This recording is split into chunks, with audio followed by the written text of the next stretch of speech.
সচিবালয়ে আগুনের ঘটনায় কোনো ব্যক্তির সংশ্লিষ্টতা খুঁজে পায়নি তদন্ত কমিটি। বৈদ্যুতিক ত্রুটির কারণেই আগুনের উৎপত্তি বলা হয়েছে স্বরাষ্ট্র মন্ত্রণালয়ের প্রাথমিক তদন্ত প্রতিবেদনে। প্রাথমিক অনুসন্ধানে জানা যায় ৩ জায়গার নমুনা সংগ্রহ করা হয়, তবে কোনোটিতেই বিস্ফোরকের আলামত পাওয়া যায়নি। প্রতিবেদনে আরও বলা হয়, আগুনে ৬টি মন্ত্রণালয় ক্ষতিগ্রস্ত হলেও ভবনের ক্ষতিগ্রস্ত অংশ মেরামত করা যাবে, ভেঙে ফেলার প্রয়োজন নেই। আগুনে সরকারি গুরুত্বপূর্ণ নথি পড়েনি। গত বুধবার মধ্যরাতে রাজধানীর সেগুনবাগিচায় সচিবালয়ের ৭ নম্বর ভবনে অগ্নিকাণ্ডের ঘটনা ঘটে।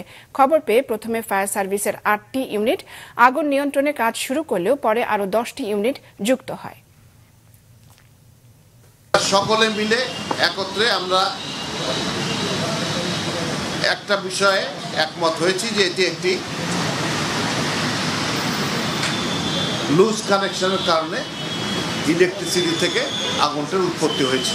এটা হলো প্রাথমিক আমাদের অনুসন্ধান, এবং এতে এখন পর্যন্ত কোনো রকমের অন্য কোনো ব্যক্তির কোনো সংশ্লিষ্টতা আমরা খুঁজে পাইনি।